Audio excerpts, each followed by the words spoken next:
दूसरों की सकाफत और रिवायत मनाते हुए और इस दरख्वास्त और मोहब्बत के साथ कि हमारी भी सकाफत और मोहब्बत को तस्लीम किया, उसी दिल से, उसी मोहब्बत से जो इस दिल में भी बसती है, जहां मेरा सिंधी बोलने वाला मेरा बड़ा भाई है, जहां पंजाबी बोलने वाला भी मेरा बड़ा भाई है, जहां पश्तू बोलने वाला भी मेरा बड़ा भाई है, जहां बलोची बोलने वाला भी मेरा बड़ा भाई है, जहां गिलगित बल्तिस्तान, हजारा और हर कौमियत से ताल्लुक रखने वाला मेरा बड़ा भाई है, मैं इस मुल्क में सबसे छोटा भाई हूँ और मैं सभी को बड़ा भाई मानकर इज्जत देना चाहता हूँ। शुक्रिया।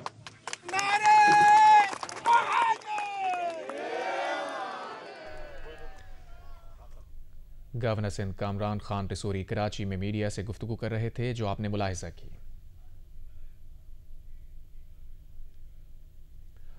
महाजिर कल्चर डे की मुनासबत से एमक्यूएम की जानिब से शहर भर में मुख्तलिफ मकामात पर कैंप्स लगाए गए हैं और आज महाजिर कल्चर डे मनाया जा रहा है।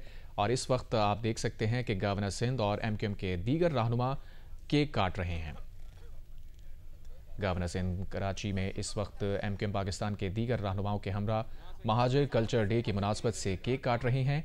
एमक्यूएम पाकिस्तान की जानिब से शहर भर में मुख्तलिफ मकामात पर इस दिन को मनाने के लिए इस्तक़बालिया कैंप भी लगाए गए हैं और गवर्नर सिंध की दरख्वास्त पर और उनकी दावत पर मुख्तलिफ कौंसल जनरल्स ने आज गवर्नर हाउस सिंध का दौरा भी किया और इंतज़ामात का जायज़ा लिया और तमाम तर इंतज़ामात की तारीफ़ की। इस वक्त आप देख सकते हैं महाजिर कल्चर डे की मुनासबत से एमक्यूएम पाकिस्तान ने तकरीब का इनेकाद किया है और इस सिलसिले में मीडिया से गुफ्तगू करने के बाद अब केक काटा गया है। आगे बढ़ते हैं। जुडिशल कमीशन रूल्स 2010 मनसूख कर दिए गए हैं। जुडिशल कमीशन रूल्स 2024 मंजूरी के बाद पब्लिक कर दिए गए। रूल्स के मुताबिक किसी शख्स की बतौर जज तकर्रुरी के लिए मेरिट का तयन आइन के तहत जज के हल्फ के मुताबिक किया जाएगा। नामजद फर्द के मेरिट का जायजा लेते वक्त पेशावराना काबिलियत, तजुर्बा, कानूनी महारत को देखा जाएगा। जुडिशल कमीशन सेक्रेटेरिएट मुकर्ररा वक्त के अंदर मौसूल होने वाली नामजदगियों पर रिपोर्ट्स लेगा। कमीशन 2 सिविल इंटेलिजेंस एजेंसियों से नामजद अफराद के उमूमी पस मंजर के बारे में रिपोर्ट्स भी हासिल करेगा। सिविल एजेंसीज की रिपोर्ट में मनफी तबसरे की सूरत में मुतल्लिका अफसर को मुआविन मवाद फराहम करना होगा। एक बार फिर आपको बराह रास्त मनाजिर दिखाएंगे। महाजिर कल्चर डे की मुनासबत से आतिशबाजी का मुजाहरा इस वक्त किया जा रहा है। गवर्नर सिंध ने महाजिर कल्चर डे का इनेकाद किया और एमक्यूएम पाकिस्तान की जानिब से शहर के मुख्तलिफ इलाकों में इस्तक़बालिया कैंप लगाए गए और ये बताया गया था कि महाजिर कल्चर डे की मुनासबत से 23 दिसंबर की रात को आतिशबाजी का मुजाहरा किया जाएगा। अब से कुछ देर पहले गवर्नर सिंध और एमक्यूएम पाकिस्तान के रहनुमाओं ने मीडिया से भी गुफ्तगू की, जिसके बाद महाजिर कल्चर डे की मुनासबत से केक काटा और अब आतिशबाजी हो रही है। अमरीका की तरफ से पाकिस्तानी मिसाइल प्रोग्राम पर पाबंदियां लगाने पर पाकिस्तान का अमरीका से शदीद एहतजाज। तर्जुमान दफ्तर खारजा ने कहा है कि अमरीका की पाकिस्तानी मिसाइल प्रोग्राम पर लगाई गई पाबंदियां गैर जरूरी हैं। पाकिस्तान के मिसाइल प्रोग्राम से अमरीका को किसी किस्म का खतरा नहीं। पाकिस्तान का दिफाई प्रोग्राम जौहरी हो या मिसाइल प्रोग्राम सिर्फ पाकिस्तान की सिक्योरिटी के लिए है। वो जानते हैं कि पाकिस्तान ने न्यूक्लियर और मिसाइल प्रोग्राम क्यों शुरू किया। भारत ने खित्ते को न्यूक्लियराइज किया, मिसाइल सिस्टम की दौड़ शुरू की। बड़ी ताकतों को चाहिए कि वो जिम्मेदाराना रवैया अपनाएं। इस्लामाबाद में जियो न्यूज़ से गुफ्तगू करते हुए तर्जुमान दफ्तर खारजा मुमताज़ ज़हरा बलूच ने कहा कि पाकिस्तान और अमरीका के ताल्लुकात ऐसे नहीं कि एक दूसरे पर पाबंदियां लगाई जाएं।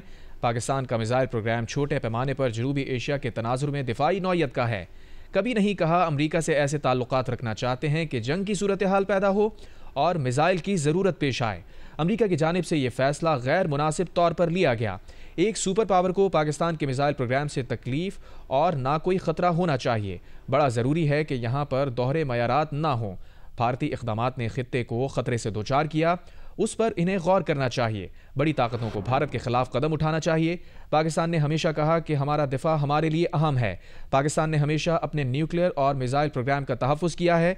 पाकिस्तान की सिक्योरिटी का फैसला पाकिस्तानी कौम करेगी। पाकिस्तान पर माजी में भी बहुत सी पाबंदियां लगी, मगर हमने अपनी सिक्योरिटी पर तवज्जो मरकूज़ रखी।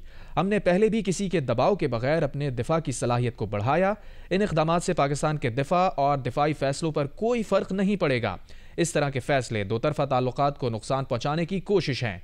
तर्जुमान दफ्तर खारजा का कहना था कि यूरोपीय यूनियन के तर्जुमान के बयान का जायजा लिया जा रहा है।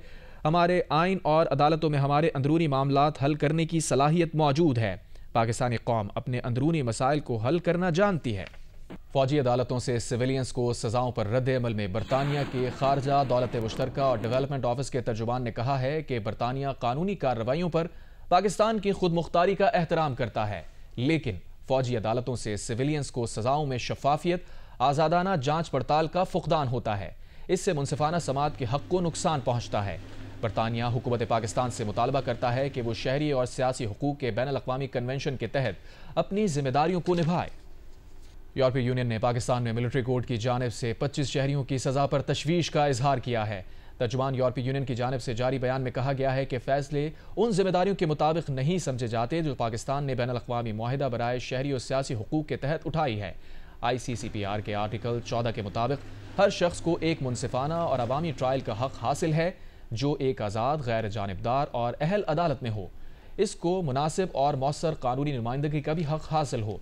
इसमें यह भी कहा गया है कि किसी भी फौजदारी मुकदमे में जो फैसला दिया जाए वो अवामी तौर पर ऐलान किया जाए। तर्जुमान ने कहा कि यूरोपीय यूनियन के generalised scheme of preferences plus यानी GSP प्लस के तहत फ़ायदा उठाने वाले ममालिक, जिनमें पाकिस्तान भी शामिल है, ने रज़ाकाराना तौर पर 27 बैनुल अक़वामी बुनियादी कन्वेंशंस, जिनमें ICCPR भी शामिल है, को मौसर तरीके से नाफिज करने पर इत्तफाक किया है ताकि GSP प्लस की हैसियत से फ़ायदा उठाते रहें। मिलिट्री कोर्ट की जानिब से 9 मई के केसेस में सज़ा पाने वाले 11 मुल्ज़िमान को सेंट्रल जेल लाहौर मुंतकिल कर दिया गया। जेल ज़राए के मुताबिक मिलिट्री कोर्ट की जानिब से 9 मई के केसेस में सज़ा पाने वाले मुल्ज़िमान मोहम्मद इमरान, अली शाह, जान मोहम्मद, ज़ियाउर रहमान, अली इफ्तिखार, अब्दुल हादी, दाऊद खान, फ़हीम हैदर, मोहम्मद हैदर, मोहम्मद आशिक खान और मोहम्मद बिलाल को सेंट्रल जेल लाहौर मुंतकिल कर दिया गया।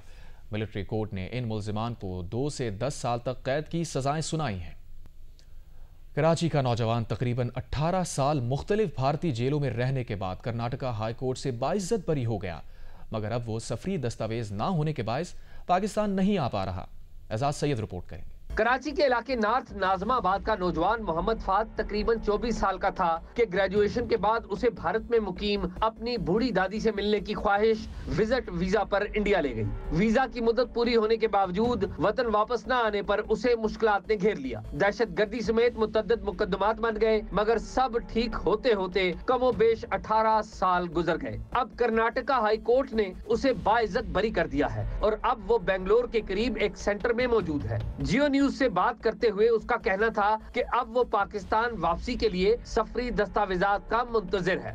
यहाँ पर मुझे रिहा कर दिया गया है तो बराह करम मेरे सफरी दस्तावेजात पाकिस्तान गवर्नमेंट जल्द से जल्द बना दे और मुझे यहाँ से ले जाएं ताकि मैं बिलाखिर अल्लाह ताला मौका दे इंशाअल्लाह अपने घर वालों से, अजीज़ व क़ारब से और आज़ादी की सांस ले सकूं, उनसे मिल सकूं और आज़ादी की सांस ले सकूं। पाकिस्तान के दफ्तर खारजा की तर्जमान मुमताज ज़ारा बलोच ने जियो न्यूज के राब्ता करने पर बताया कि हुकूमत ऐसे मामलात पर जरूरी इक़दाम करती है। जब भी इस तरह का कोई केस हमारे सफारत खाने के इल्म में आता है जहाँ पर कोई पाकिस्तानी अपनी सज़ा पूरी कर चुका हो या उसको कोर्ट ने एक्विट कर दिया हो, तो हमारा सफारत खाना Indian ministry of external affairs के साथ ये मामला उठाता है और फिर जब दोनों साइड्स पे मामला तय हो जाते हैं तो हमारी एम्बेसी उसको पाकिस्तान रिपैट्रिएट करते हैं। कराची के मोहम्मद फाहद के 18 साल पाक भारत मुखासमत की भीड़ चढ़ गए, मगर उसे उम्मीद है कि वो वतन वापस आ जाएगा। एजाज सैयद, जियो न्यूज, इस्लामाबाद। हुकूमत और अपोजिशन के दरमियान बाज़ाब्ता मुज़ाकरात का पहला दौर। स्पीकर कौमी असम्बली ने मुज़ाकरात को मुस्बत करार दे दिया। आइंदा इजलास 2 जनवरी को होगा। ज़राए के मुताबिक अपोजिशन ने बानी PTI की रिहाई का मुतालबा किया है। हुकूमती वफ़द ने PTI से आइंदा इजलास में तहरीरी चार्टर ऑफ डिमांड तलब कर लिया। आसिफ बशीर चौधरी रिपोर्ट करें। चोरों के साथ नहीं बैठेंगे, उनसे बात करेंगे जिनके पास इख्तियार है। फॉर्म 47 की हुकूमत को नहीं मानते जैसे बयानात की गर्दान करने वाली पाकिस्तान तहरीक इंसाफ बिलाखिर सियासी जमातों के साथ मुज़ाकरात की मेज पर बैठ गई। स्पीकर अय्याज सादी की कोशिशें कामयाब हो गईं और तहरीक इंसाफ की मुज़ाकराती कमेटी ने हुक्मरान इत्तेहाद के साथ खुशगवार माहौल में मुज़ाकरात का पहला राउंड मुकम्मल कर लिया। मुज़ाकरात का पहला दौर स्पीकर कौमी असम्बली सरदार अय्याज सादिक की ज़ेर सदारत पार्लियामेंट हाउस में मुनक्किद हुआ, जिसमें हुकूमती मुज़ाकराती कमेटी के अरकान नायब वज़ीर आज़म इसहाक डार, राना सनाउल्लाह, सेनेटर इरफान सिद्दीकी, साबिक वज़ीर आज़म राजा परवेज़ अशरफ, सैयद नवीद कमर, अलीम खान और फारूक सत्तार शरीक हुए, जबकि अपोजिशन कमेटी के 3 अरकान असद कैसर, राजा नासिर अब्बास और साहिबजादा हामिद रजा शरीक हुए। स्पीकर अय्याज सादिक ने मीडिया को ब्रीफिंग में बताया कि मुज़ाकरात के दौरान माहौल खुशगवार रहा, इसके मुस्बत नताइज सामने आएंगे। इस नेगोशिएशन की सीरियसनेस इस कमेटी की सीनियरिटी से नज़र आती है कि सब बहुत सीनियर मेंबरान तशरीफ़ रखते हैं। आपकी कमेटी में भी सीनियर मेंबरान हैं और मैं उम्मीद रखता हूं कि हम ज़ाती मफाद से हट के पाकिस्तान के मफाद की बेहतरी की बात करेंगे। इजलास का इलामिया सेनेटर इरफान सिद्दीकी ने पढ़ा और बताया कि अपोजिशन और हुकूमत के दरमियान मुज़ाकरात का अगला दौर 2 जनवरी को होगा। इजलास ने दहशतगर्दी के खिलाफ जंग में जाने निछावर करने वाले शोहदा के लिए फातह खानी करते हुए इस पुख्ता अज़्म का इजहार किया कि दहशतगर्दी के खात्मे की जंग में हम सब कौम के शाना बशाना खड़े हैं। ज़राए ने जियो न्यूज़ को बताया है कि अपोजिशन ने बानी पीटीआई की रिहाई का मुतालबा किया है। हुकूमती कमेटी ने पीटीआई से आइंदा इजलास में तहरीरी चार्टर ऑफ डिमांड तलब कर लिया है, जबकि पीटीआई की मुज़ाकराती कमेटी को बानी से मुलाकात की यकीन दहानी भी कराई गई है। ज़राए ने यह भी बताया है कि मुज़ाकरात के दौरान नायब वज़ीर ख़ारजा इसहाक डार ने कहा कि जब भी मामलात मुस्बत समत में जाते हैं, तहरीक इंसाफ के सोशल मीडिया पर ट्वीट्स माहौल ख़राब कर देते हैं। पीटीआई के असद कैसर का कहना था कि हमने कोर कमेटी में सारी सूरत हाल तफसीली बात की है और इस अमल की मजम्मत करते हैं। कैमरामैन खलीक अहमद के साथ आसिफ बशीर चौधरी, जियो न्यूज़, पार्लियामेंट हाउस, इस्लामाबाद। रहनुमा तहरीक इंसाफ बैरिस्टर अली जफर ने कहा है कि मुज़ाकराती कमेटी बातचीत करेगी, लेकिन कोई भी फैसला करना उसका मैंडेट नहीं, फैसला सिर्फ बानी पीटीआई करेंगे। अली जफर ने यह बात एक इंटरव्यू के दौरान कही। बड़े क्लैरिटी से मैं आपको बता दूं कि कोई भी टीम मेंबर जो है वो फैसले नहीं कर सकता। सारे फैसले जो हैं वो अल्टीमेटली इमरान खान साहब से पूछ के ही होंगे। तो अगर ये कोई कहता है कि हमें इतना मैंडेट मिल जाए कि हम जो मर्जी फैसला कर लें और हम निगोशिएट करें, ये नहीं होगा। होगा यही कि जो फैसले हैं उनको निगोशिएशन के जरिए हल करने की या उनको हासिल करने की कोशिश की जाएगी।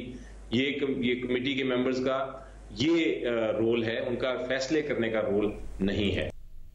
समाजी तंजीमों के IT प्रोग्राम से मुल्क में जहां ज़र मुबादला का एक नया दरवाज़ा खुला है, तो वहीं IT और AI कोर्सेज नौजवानों के रोशन मुस्तकबिल की ज़मानत भी हैं। 12 और 14 साल के बच्चों ने फ्रीलांसिंग से लाखों रुपए कमाकर कैसे ख्वाबों को हकीकत में ढाला, बता रहे हैं नुमाइंदा जियो न्यूज़ वलीद अहमद। समाजी तंजीमों का IT इंडस्ट्री को मुस्तहकम करने का अज़म, दुरुस्त सिमत में मस्बत कदम। ये है वो नौजवान जिन्होंने जिंदगी में मुआशी खुशहाली के लिए IT की दुनिया का इंतखाब किया है। कई कामयाब फ्रीलांसर्स की तरह ये तलबा भी जदीद हुनर सीखकर डॉलर्स कमाने के ख्वाहिशमंद हैं। 50 से 60% स्टूडेंट्स मार्केट में थ्रो कर रहे हैं, जो कि पाकिस्तान की इकॉनमी को सपोर्ट कर रहे हैं। इस वक्त हमारे पास कराची में अराउंड 20 से 25 हज़ार स्टूडेंट्स इनरोल्ड हैं, जो कि लेटेस्ट ट्रेनिंग्स कर रहे हैं। क्राइटेरिया बहुत सिंपल है, हमारा सोशल मीडिया है, सैलानी मास IT ट्रेनिंग, उसके साथ हमारी वेबसाइट कनेक्टेड है, स्टूडेंट्स वहाँ से अप्लाई करते हैं। हर कोर्स का बेसिक से एडवांस तक एक क्राइटेरिया है। 14 साल अहमद मुश्तबा ने 12 साल की उम्र में जदीद IT कोर्सेज किए और अब वो बैनुल-अक़वामी प्लेटफॉर्म्स पर खिदमात फराहम करके 5 से 6 लाख रुपए माहाना कमाते हैं। मैं फ्रीलांसिंग करता हूँ और मेरी जॉब फ्रीलांसिंग प्लेटफॉर्म पर बहुत सारी अकाउंट्स बने हुए हैं, जिससे मैंने आराम से 16,000 से 20,000 डॉलर कमा चुका हूँ। जो मेरी मंथली इनकम है वो आराम से 5-6 लाख से ऊपर है। और मैंने अभी हाल में ही गाड़ी अपनी ली है खुद की। मेरे पास 2 मैकबुक है और मैंने अपना खुद का iPhone भी लिया है। 14 साल अनस और 12 साल काशान भी फ्रीलांसिंग के बाद अब तक हज़ारों डॉलर कमा चुके हैं। हमें प्रोजेक्ट्स मिलते हैं तो प्रोजेक्ट वाइज वर्क होता है, तो हम एक्सट्रीमेटली हम कह लेते हैं कि 20,000 तक हो जाता है ईयरली। बट ये होता है कि जितने ज़्यादा प्रोजेक्ट्स उतना ज़्यादा अमाउंट होता है कि आपको एजुकेशन के साथ साथ स्किल्स पे भी काम करना लाजमी है। अगर आप स्किल्स के साथ लेकर चलेंगे तो इंशाल्लाह यू कैन अर्न, और आपको मुख्तलिफ सोशल मीडिया अकाउंट्स को हैंडल आउट करना आना चाहिए। मैं वेब डेवलपर हूँ। मैंने जो कोर्सेज़ किए थे वो किए थे वेब डेवलपमेंट के सालानी मास्टरी ट्रेनिंग से, एंड उसके बाद AI चैटबॉट के कोर्सेज़ किए मैंने। जो मंथली अर्न करता हूँ 5 लाख रुपीज़ करता हूँ अर्न। जो ये कहते हैं पाकिस्तान में कुछ नहीं रखा, आपके अंदर बस पैशन होना चाहिए कोई चीज़ हासिल करने का, और कंसिस्टेंसी होनी चाहिए। असातिज़ा का बताना है कि IT और AI कोर्सेज की तकमील के बाद तलबा की अक्सरियत अनस, काशान और अहमर की तरह अपना मुस्तकबिल संवार रही है। मुल्क में माशी मसाइल से इनकार मुमकिन नहीं, लेकिन ये बाहिम्मत बच्चे फ्रीलांसिंग के जरिए न सिर्फ लाखों रुपए कमा रहे हैं बल्कि उम्मीद के चिराग भी रोशन कर रहे हैं। कैमरामैन शाहिद इस्माइल के साथ वलीद अहमद, जियो न्यूज़, कराची। कराची में इंसदाद दहशतगर्दी अदालत ने CTD एहलकारों के खिलाफ अगवा बराए तावान के केस में 9 CTD एहलकारों की अबूरी जमानत मनसूख कर दी। मुल्ज़िमान को जमानत मनसूख होने पर गिरफ्तार कर लिया गया। इंसदाद दहशतगर्दी अदालत में CTD एहलकारों के खिलाफ अगवा बराए तावान के केस की समाअत हुई। अदालत ने 9 CTD एहलकारों की अबूरी जमानत मनसूख कर दी। अदालत से तमाम CTD एहलकारों को गिरफ्तार करने का हुक्म दे दिया। एहलकारों में सब इंस्पेक्टर यूनुस बलोच, एहलकार मोहम्मद रिजवान, सरदार रऊफ, शकील लोधी, अब्दुल जब्बार, खालिद महमूद, जिशान और अली सोहन शामिल हैं। पुलिस के मुताबिक एहलकारों पर शहरी से 15 लाख रुपए तावान लेने का इल्ज़ाम है। मुल्ज़िमान ने 21 जुलाई 2022 को शहरी फैज़ान को अगवा किया था। मुल्ज़िमान के खिलाफ बिलाल कॉलोनी थाने में अगवा बराए तावान का मुकदमा दर्ज है। जमानत मनसूखी के बाद 8 मुल्ज़िमान को गिरफ्तार कर लिया गया, जबकि एक मुल्ज़िम सरदार रऊफ इकबाल पहले से जेल में है। कराची में जमात इस्लामी के बल्दियाती नुमाइंदों ने CEO वाटर कॉरपोरेशन से मुलाकात की और पानी की कमी के हवाले से उन्हें आगाह किया। सिटी कौंसिल में अपोजिशन लीडर सैफुद्दीन एडवोकेट का कहना है कि कराची में आए रोज़ पानी की लाइन टूट रही है और एहतजाज करने वालों के खिलाफ मुकदमा दर्ज कर लिया जाता है। वफ़द ने सैयद सलाहुद्दीन को शहर में पानी की कमी और शहरियों के मसाइल से आगाह किया। मुलाकात के बाद मीडिया से गुफ्तगू करते हुए सैफुद्दीन एडवोकेट का कहना था कि अगर पानी की सप्लाई का निज़ाम ना बनाया गया तो पानी शहरियों तक नहीं पहुंचेगा। K4 बनने में बहुत ताख़ीर हो चुकी है। उन्होंने कहा कि पीपल्स पार्टी कराची के साथ तासुब रखती है। कराची माफियाज की जद में है। जब तक उनके ऊपर वालों को पकड़ा नहीं जाएगा मसला हल नहीं होगा।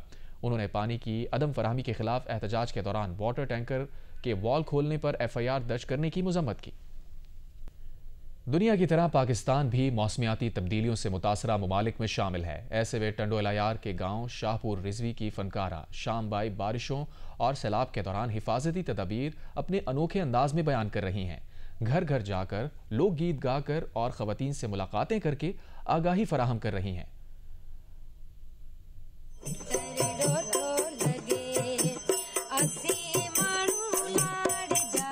हम ये सोच के निकले कि हम यहाँ से आगे जाएं, और ये जो बारिश हो रही है वो हम सब अपनी अपनी सारी मिलकर सब मिलकर मदद करें एक दूसरे की, और हम यहाँ से निकले और कोई महफूज जगह पर जाएं, बड़ी जगह वहाँ पर। आसी मानू लाड़ जा दरिया जे पाछाड़ जा उतरड़ो तो लगे। सूरमी हमारा ये ग्रुप का नाम रखा हुआ है, और हम ये तो एक लड़की नहीं 5 लड़कियाँ भी होती हैं हमारे साथ। हम जाते हैं गोट गोट में जो ये बजा के और उतरोड़ो तो लगे, जो उधर से आ रहे हैं कोई तूफ़ान वगैरह कोई मुसीबतें बहुत आती हैं हमारे ऊपर, तो उससे पहले हमको तैयारी करना चाहिए कि भाई हमको क्या करना है। जो हुकूमत के ऊपर हम विश्वास रख के बैठे कि भाई हुकूमत देगी जो हुकूमत करेगी, ये नहीं, आपकी मदद आप करनी है और एक दूसरे का साथ लेना है। और जो भी जिधर भी हम जाते हैं और उसको जो हम जाके सुनाते हैं, हमारा जो प्रोग्राम है वो भी हम करते हैं, और सारे को भी इकट्ठे करके हम यही बोलते हैं भाई अपना एक दूसरे को साथ दो, क्योंकि आगे मुसीबत बहुत आने वाली है। हमको अभी तक से भी होशियार रहना चाहिए।